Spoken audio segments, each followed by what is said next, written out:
Olá, a paz do Senhor, querido irmão, a paz do Senhor, querida irmã.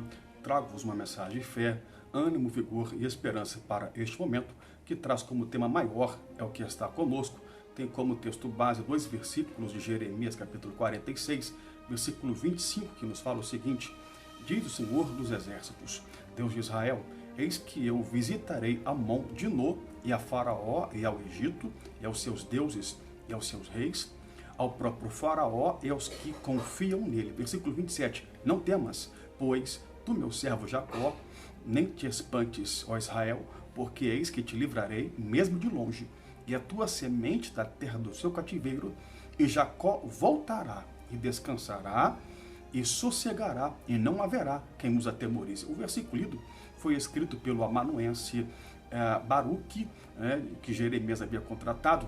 À época de Jeremias, a maioria do povo não tinha acesso à leitura. A imprensa somente seria inventada na Alemanha 21 séculos depois de Jeremias. O material utilizado à época para escrita em larga escala era o papiro e muito tempo depois o pergaminho, que era o couro curtido de animal.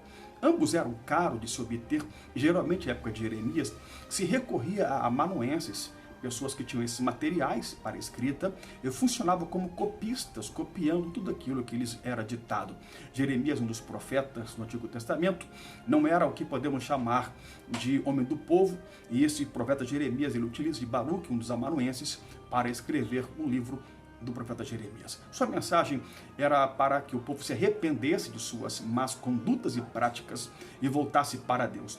Mas o povo não ouviu, o cativeiro babilônico então chegou para aquela nação, foi uma realidade para aquela nação. O versículo lido, escrito pelo profeta Jeremias, o cativeiro babilônico, já estavam lá no cativeiro babilônico, onde se encontravam juntamente com toda a sua nação, cativos e escravizados. Muitos por conta disso desistiram, pararam, olharam para trás.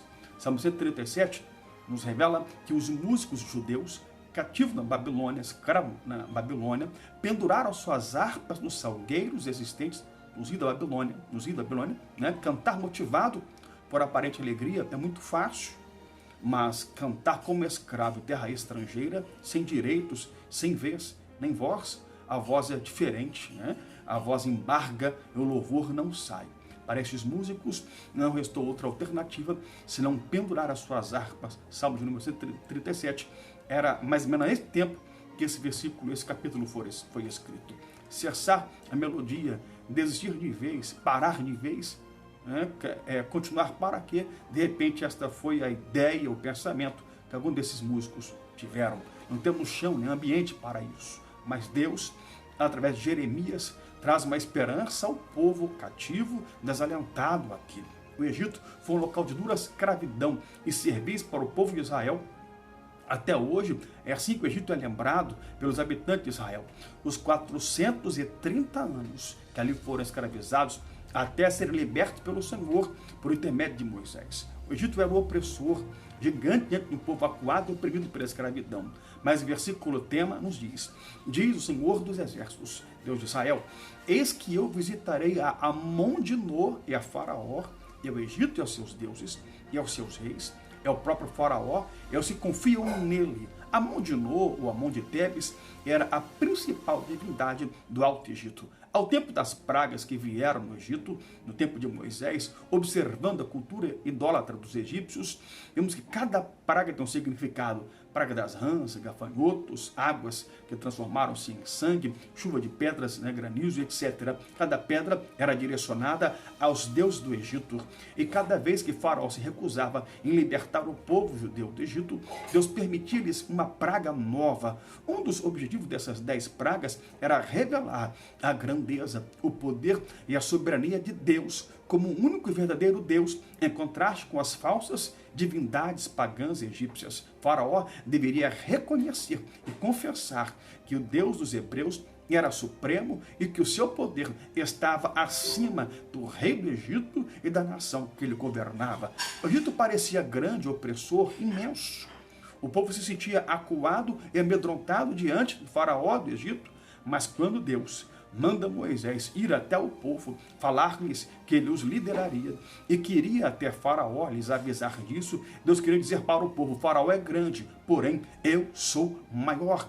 É como se Deus quisesse dizer, fiquem tranquilos, Faraó parece grande e imenso, mas terei um encontro particular com ele no meio do Mar Vermelho, aonde apenas vocês atravessarão em seco, são e salvos para a glória de nosso Deus. No versículo tema de número 27, Deus confirma sua presença constante, eterna e duradoura com seu povo para lhes ajudar. Não temas.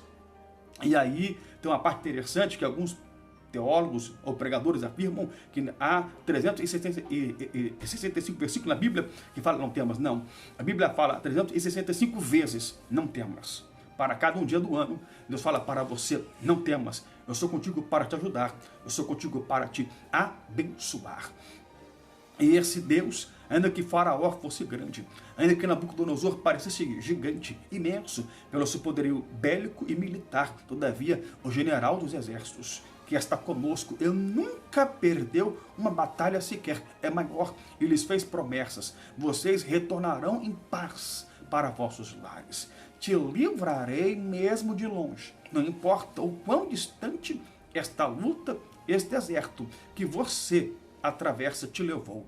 Deus tem promessa do céu para nós. Te livrarei mesmo de longe. Na parte final do versículo, Deus nos diz, Jacó voltará, descansará, sossegará e não haverá quem o atemorize. Ainda que esse deserto te feriu, tentou te derrubar, tirar suas forças, tentou mostrar-se como gigante para diante de você, tentou tirar a sua fé e a esperança, tentou roubar a tua comunhão com Deus, tentou te trazer dias amargos, solitários, vazios e quem sabe até depressão, mas tem promessa divina para mim e para você. Ainda que o deserto nos levou para longe, Deus te trará em paz, nos trará em paz, em segurança para o nosso lugar de vitória. Sossegue em Deus, aquiete teu coração. O Deus de Jacó é o nosso refúgio, socorro bem presente na hora da angústia. Ele te trará em paz do deserto e você descansará, sossegará e não haverá quem te atemorize. O deserto não mais causará espanto, medo e pavor em você. A luta e a dor, ainda que neste momento pareçam enormes, não mais te atemorizarão, porque o leão da tribo de Judá levará fora nossos medos e traumas e nos fará descansar nele. Maior é o que está em nós. Confia nele e ele te exaltará.